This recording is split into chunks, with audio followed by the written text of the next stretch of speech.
Halo, balik lagi dengan gue di sini Irsyad. Kali ini kita akan bahas film lagi. Film yang baru aja tayang ya di hari ini. Seperti biasa, film horor di hari Kamis.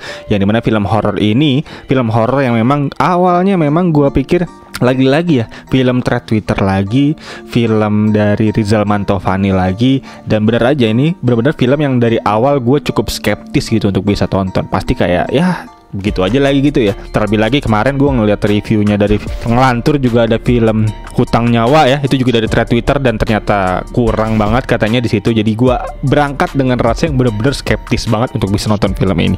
Tapi apakah film ini mampu menjawab rasa skeptis gue? Untuk itu langsung aja kita bahas di ngomongin film kali ini. Let's go. Oke, film yang akan kita bahas kali ini film yang diangkat dari thread Twitter seperti gue bilang tadi. Dan juga film ini film ketujuhnya Rizal Mantovani. Dan film yang akan kita bahas kali ini berjudul Racun Sangga.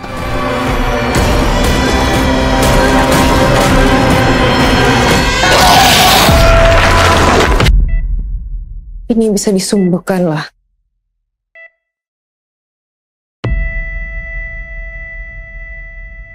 Oke, judulnya agak panjang nih. Racun Sangga Santet Pemisah Rumah Tangga. Itu panjang banget ya. Dan film ini film yang diangkat dari thread Twitter. Lagi-lagi seperti gue bilang, ini bisa gue bilang salah satu film thread Twitter terbaik tahun 2024 ini. Dan juga sekaligus bisa gue bilang film terbaiknya Rizal Mantovani ya di tahun ini. Yang dimana Rizal Mantovani ini memang lagi kencang-kencangnya ya untuk bisa memproduksi film. Sebagai sutradara udah 7 film terhitung. Ini film ketujuhnya. Jadi ya lagi banyak banget nih jobnya ini si Pak Rizal ini. Dan film ini seperti gue bilang tadi, feels yang gue rasakan memang ternyata di luar dugaan gue mampu untuk bisa menjawab rasa skeptis gue. Dan bahkan berakhir dengan rasa yang cukup wah gila ini keren banget gitu ya. Gue tepuk tangan gitu tadi di akhir video, di akhir film. Dan menariknya ini film gue tonton sepi banget ya. Bahkan gue satu studio cuma 3 orang doang di situ. Dan bahkan setengah jam awal gue cuma sendirian. Pertama kalinya gue nonton film sendirian gitu ya, dalam satu studio segede gitu. Jadi ya gue cukup ngeri sebenarnya awalnya.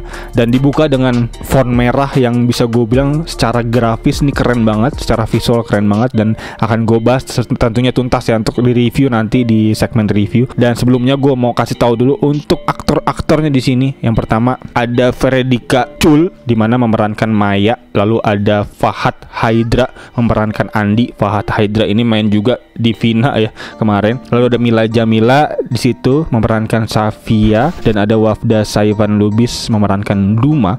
Dan juga ada Umar Lubis memerankan Muats. Dan untuk sinopsis dari film ini menceritakan Maya dan Andi, dimana Maya dan Andi ini adalah pasutri muda ya, pasangan baru yang dimana dia juga menikah dengan proses ta'aruf gitu ya, hanya dalam waktu 1 bulan. Dan tentunya awal pernikahan dia awalnya baik-baik aja gitu ya. Dan setelah pindah ke rumah barunya untuk memulai hidup barunya, tiba-tiba Maya dan Andi ini mengalami keanehan-keanehan yang cukup banyak gitu. Ya dimana dia ini berdua sering nemuin hewan mati gitu di dalam rumah tiba-tiba, dan dengar suara benda jatuh gitu dalam rumah. Dan juga tiba-tiba si Andi ini diserang penyakit yang awalnya dikira penyakit biasa kayak alergi, tapi kok makin lama makin aneh gitu, nggak sembuh-sembuh dan juga nggak terjawab oleh medis. Sampai pada akhirnya puncaknya si Andi ini, suami Maya ini sering merasakan halusinasi gitu ketika tidur, mimpi buruk. Lalu tiba-tiba dia ngigo gitu yang aneh, dan tiba-tiba dia sakit batuk darah yang bener-bener nggak bisa dijawab lah oleh medis, karena ketika di ronsen juga paru-parunya baik-baik aja gitu ya.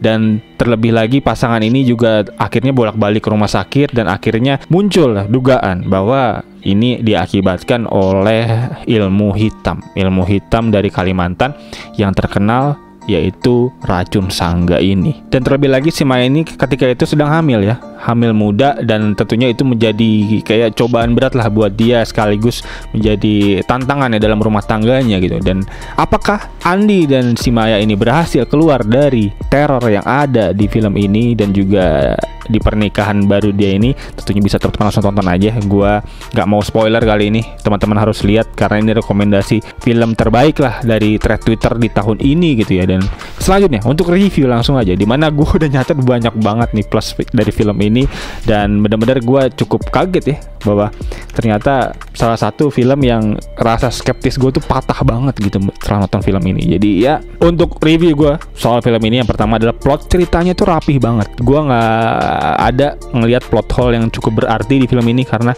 secara penceritaan tuh rapi, runut, dan juga progres ceritanya tuh bener-bener pace-nya terjaga, konsisten. Jadi kita nggak pernah dibuat bosen di tengah film. Jadi benar-benar progresnya selalu jalan gitu ya, dari titik konflik sampai pemecahan masalah sampai konklusi nanti. Ini benar-benar pace-nya stabil, dan juga bisa gue bilang secara visual ini keren banget. Bahkan detail-detail kecil bisa gue lihat kayak syuting di dalam mobil, itu background di kaca mobilnya tuh cantik banget.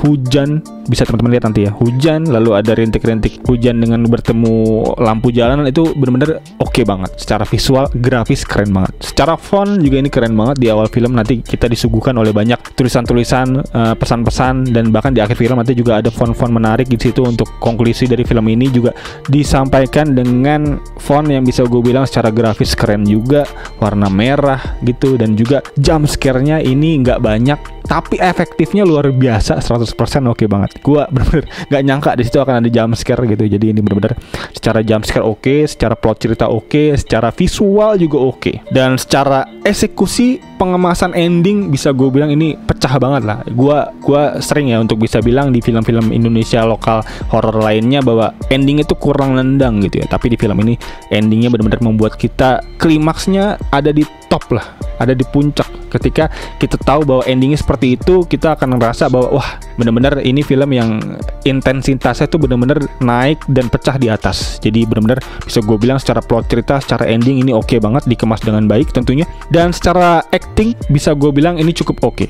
Karena main karakter kita di sini yang memerankan Maya itu bisa gue bilang oke banget, menjadi seorang istri yang patuh gitu ya, seorang istri yang kalem, anggun, dan bener-bener memang karakter yang dibawakan oleh dia ini cukup oke. Dan nanti pecahnya ketika dia nanti juga kesurupan. Di situ acting kesurupannya juga serem banget. Jadi gue bisa bilang ini secara acting main karakternya oke. Tapi sayangnya dari acting ini memang ada masih kelemahan yang bisa gue bilang cukup mengganggu sedikit ya, dimana supporting aktrisnya yaitu sang adiknya si Maya itu gue bisa bilang masih kurang banget dari segi acting, masih perlu di develop lagi tentunya. Dan juga bersama sang suami yaitu notabene adalah adik iparnya Maya juga, gue rasa secara acting harus di develop lebih lanjut ya, karena masih kurang di situ. Tapi selebihnya gue bisa lihat supporting aktor yang lain, terlebih dukun-dukun yang ada nih di film ini bisa gue bilang secara dialog, secara pendalaman karakter itu oke banget. Dan juga bahkan seorang dokter nanti bisa kita lihat itu gue bisa bilang mungkin dokter beneran ya. Jadi gue cukup believe bahwa dia itu dokter. Dari segi dialog yang dia ucapkan itu mempresentatifkan bener-bener gitu seorang dokter. Jadi ya gue cukup believe lah untuk karakter yang ada. Kecuali ya tadi ya sang supporting aktornya yaitu sang adik dari Maya, gue rasa masih perlu di develop. Dan dari segi visual, vibes-nya tuh bisa gue bilang cukup mahal, dan bisa gue bilang juga gue teringat sedikit gitu dengan film Incantation-nya. Kok Incantation ya, ngomongnya gimana? Incantation dari Thailand. Incantation, vibes-nya bisa gue bilang ini mirip banget gitu dengan film Incantation. Jadi dari segi warna dan dari segi visual dan ya dari segi ritual-ritualnya itu mungkin bisa gue bilang cukup mirip dengan Incantation. Dan juga gue suka di sini ini film horor anti gelap. Jadi ini nggak ada di sini kelemahan visual gelap, karena bahkan bisa gue lihat detail-detail dari syuting yang dipakai ya. Ketika dia melaksanakan syuting di tempat gelap, di situ pasti ada cahaya yang cukup membuat film ini secara visual sinematografinya keren banget, sinematiknya keren banget. Bisa gue lihat ya, nanti ada scene dimana si dukun mau nyari daun, di situ dia pakai senter di pala, itu yang membuat film ini nggak gelap gitu. Jadi ada garis cahaya di situ. Jadi ya ini bisa gue bilang film yang cukup mahal. Dan juga terlebih lagi dari back soundnya, dimana back soundnya di sini nggak banyak musiknya. Jadi emang ini benar-benar film yang cukup hening, tapi ketika kita dibuat jump scare tuh cukup kagetnya jadi luar biasa, karena kita beberapa tempat jump scare itu bisa gue bilang tadi kagak bakal menduga di situ akan ada jump scare gitu. Jadi ya ini film legit. Dan bisa gue bilang minusnya mungkin tadi ya ada beberapa aktris yang memang secara karakter masih kurang, actingnya itu masih kurang kurang belief gue bahwa dia sebagai adik, dan sisanya oke semua, dan dialognya juga oke. Bahkan dialog dukun bisa gue kasih jempol, oke banget di situ beberapa. Dan juga tambahan bahwa di sini gue jadi sedikit paham ya dengan muatan lokal yang ada di Kalimantan, dan juga ini memang kan film mengangkat kisah nyata ya kabarnya. Jadi ya gue cukup bisa bilang ini film bagus yang mengangkat budaya lokal juga. Dan terakhir plus yang bisa gue bilang adalah ini pendalaman karakternya kita bisa relate, dan secara plot cerita juga ini cukup relate dengan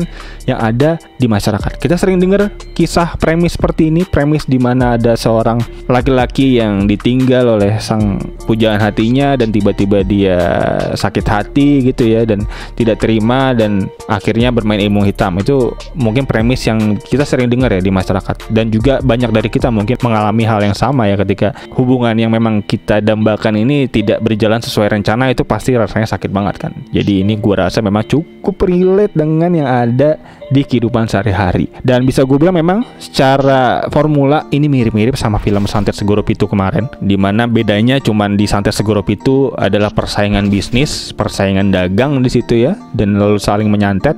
Tapi di film ini menceritakan soal percintaan, dimana putus cinta dukun bertindak. Kurang lebih seperti itu premisnya. Jadi bisa gue bilang ini film yang memang secara plot ini cukup deket lah dengan masyarakat sehari-hari, dan juga bisa gue bilang ini film yang diangkat dengan bagus. Dan gue selalu bilang ya, untuk film-film thread Twitter di video-video sebelumnya, bahwa film thread Twitter tuh sebenarnya punya potensi yang bagus banget, karena memang secara penceritaan harusnya udah dites di masyarakat. Karena kalau emang thread Twitternya jelek, nggak mungkin di retweet dan di view banyak orang pastinya kan. Jadi memang ini secara penulisan harusnya udah cukup oke, dan tinggal gimana eksekusinya bagus apa enggak. Karena bisa gue lihat kemarin di review-review film thread Twitter sebelumnya, secara eksekusi agak kurang. Jadi gue rasa ini film thread Twitter terbaik ya di tahun 2024. Dan jika ditanya apakah cukup recommended, tentunya 100% ini film recommended banget. Dan gue bisa lihat tayang di banyak layar ya di hari ini, tapi sayangnya gue nonton tadi cuma bertiga doang gitu ya di satu studio. Jadi ya mungkin ini akan jadi video rekomendasi film yang cukup menjelaskan ya bahwa ini film memang cukup bagus gitu. Jadi untuk penilaian dari gue untuk film ini, bisa gue bilang untuk dari segi plot cerita, gue bisa kasih film ini dengan skor 4,5/5. Untuk acting bisa gue bilang ini film juga bagus, nggak ada masalah, kecuali memang ada beberapa detail kecil aja yang kurang menurut gua. Jadi bisa gua kasih dengan skor 2,5/3. Dan dari visual, gua suka banget visualnya, ini nggak ada masalah banget, dan salah satu film yang ya cukup cantik ya untuk bisa ditonton, dan bisa gua kasih dengan skor 1,5/2. Jadi untuk film ini bisa gua kasih final verdict dengan skor 8,5/10. Salah satu film dengan skor yang cukup tinggi, film horor lokal yang cukup tinggi juga nilainya dari gua, tentunya bisa menjadi pilihan rekomendasi tontonan di akhir pekan yang cukup menarik. Dan berikut kurang lebih untuk review gue buat film ini. Untuk teman-teman mungkin yang punya reviewnya sendiri, bisa feel free langsung aja tulis di kolom komentar di bawah kira-kira gimana yang udah nonton. Pastinya happy banget ya, dan gue cukup happy sih nonton film ini. Dan untuk teman-teman juga yang pengen menyanggah review gue, bisa feel free juga langsung aja tulis di kolom komentar di bawah. Dan kayaknya itu aja. Dan untuk teman-teman yang bernonton, bisa langsung klik tombol like, subscribe, dan loncengnya di bawah agar teman-teman gak ketinggalan video-video seputar review-review film lainnya dari channel ini. Dan kayaknya itu aja. Sekali lagi thank you udah nonton. As always, seperti biasa, gue Irsyad. Peace out.